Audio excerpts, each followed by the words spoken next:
இந்த ceiling fan ஏன் capacitor இல்லாமல் ரன் ஆகாது? கெப்பாசிட்டர் ஃபெயிலியர் ஆயிருந்தால் என்ன ஆகும்? உங்கள் வீட்டில் ஃபேன் சுவிட்சை ஆன் பண்ணுறீங்க, ஹம்மிங் சவுண்டு மட்டும் வந்துட்டு இருக்கு, ஃபேன் சுற்றவே இல்லை. அந்த நேரத்தில் ஏதோ ஒரு குச்சி எடுத்து அந்த ரக்கையை சுற்றி விட்டீங்க அப்படின்னா ஃபேன் சுற்ற ஆரம்பிச்சிடும்.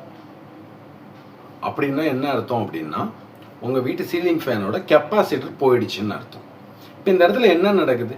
சிங்கிள் ஃபேஸ் மோட்ரு மேக்னெட்டிக் ஃபீல்டை உருவாக்கும், ஆனால் ரொட்டேட்டிங் மேக்னெட்டிக் ஃபீல்டை உருவாக்காது. ஆனால் 3 ஃபேஸ் மோட்டரில் 3 ஃபேஸ் இருக்கிறதுனால ரொட்டேட்டிங் மேக்னெட்டிக் ஃபீல்டு உருவாகும்.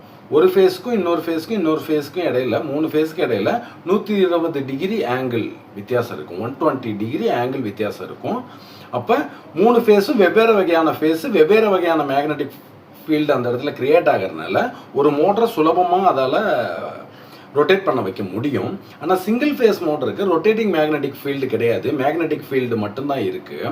அதனால நம்ம இந்த இடத்துல கெப்பாசிட்டர் ஒன்று ஆட் பண்ணி அதோட ஃபேஸையும் எடுத்துகிட்டு போய் இன்னொரு காயில் கொடுப்போம். ஃபேனுக்குள்ளே 2 காயில் இருக்கும், ஒன்று மெயின் காயில், இன்னொன்று ஆக்சிலரி காயில். மெயின் காயிலுக்கு ஃபேஸும் நியூட்ரலும் போயிட்டு இருக்கும், ஆக்சிலரி காயிலுக்கு கெப்பாசிட்டரோட அவுட்புட்டை எடுத்து ஆக்சிலரி காயிலுக்கு நம்ம கொடுப்போம். அப்போ அந்த ஆக்சிலரி காயில் என்ன நினச்சிக்கும் அப்படின்னா, இந்த கெப்பாசிட்டர் அவுட்புட் எடுத்து கொடுக்கும்போது 90 டிகிரி ஃபேஸ் டிஃப்ரென்ஸில் இந்த சப்ளை ஆக்சிலரி காயிலுக்கு போகும்போது கெப்பாசிட்டர் என்ன நினச்சிக்கும், இன்னொரு ஃபேஸ் வந்திருக்கு போல்.